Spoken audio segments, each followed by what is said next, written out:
عسلامة ومرحبا بكم معنا في شبابك الجنة.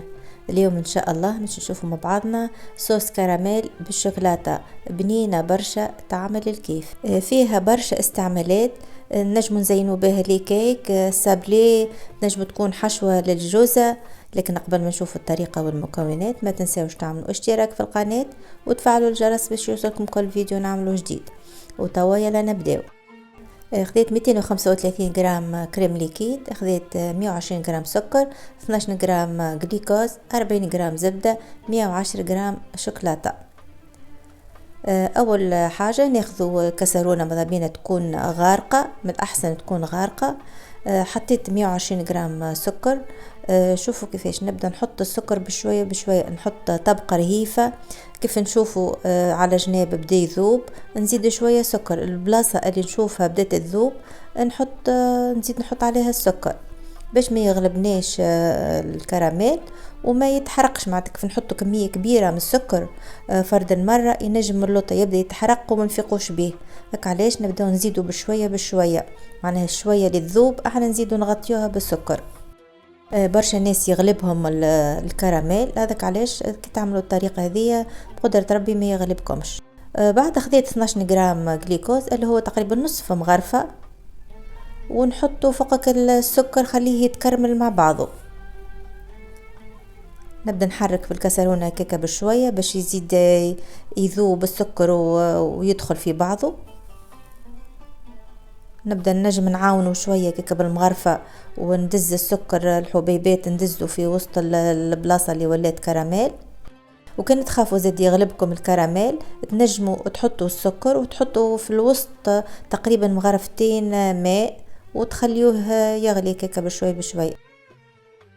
كيف نشوفوا الكراميل بدا يذوب، حطيت الكريم ليكيد يسخن. الكريم ليكيد ما نخليوش يغلي، دوبا يسخن كهو راهو ما يلزموش يغلي الكريم ليكيد. حطيته يسخن وكيف نشوفوا الكراميل سيي ذاب وما عادش فيه حتى سكر. شوفوا لونه ما شاء الله محلاه، لونه مزيان ما هوش غامق مش محروق. شفتوا كيفاش كن ديما نخليوه على نار هاديه باش ما يتحرقناش. خذيت 135 غرام كريم ليكيد بعد ما سخنته ونبدا نصب بشوي بشويه. ناخذ 135 غرام كريم ليكيد ونصبه.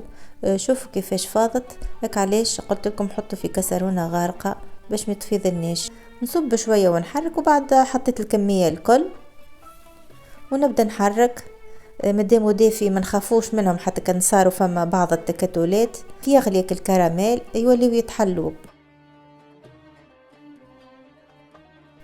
نقدر نحركوا هكاك حتى لين يتحلوا التكتلات الكل.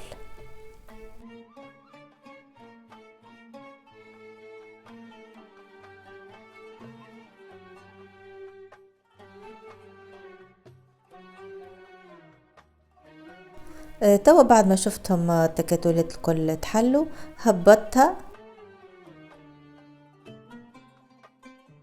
هبطت الكسرونة وحطيت 110 غرام شوكولاتة و40 غرام زبدة، وهي لوطة يعني مش لازم تكون تغلي. وقعدت نحرك فيهم حتى لين يذوب الشوكولاتة وتذوب الزبدة. نقعد نحرك هكاكا حتى لين يذوبوا ويمتزجوا مع بعضهم.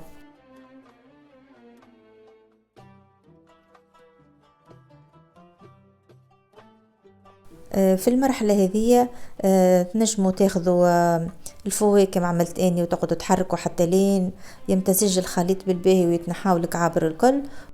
ولا اللي عنده ميكسير بلونجون تستعملوا الميكسير بلونجون في ساعة يرحيها لكم وتولي ليس القوام متاعها ومحلاه. توا بعد ما كملت خلطتها بالباهي، شوفوا كيفاش القوام متاعها. اما هكا هي مازالت سخونه، نخليوها تبرد باش نعرفوا القوام متاعها الصحيح. وهذا الكراميل متاعنا بعد ما برد بيته ليلة. شوفوا كيفاش محلاه التكستير متاعه عاقد، يزين لي كيك تزينوا لي سابلي. اما كان تحبوا تعملوا به حشوة للزوزة تنجموا تزيدوا طابع ولا زوز طابع شوكولاتة وتحطوه في وسطه تجي اخضر شوية واعقد. ان شاء الله يكون عجبكم الفيديو، ان شاء الله تعملوه وتنجحوا فيه.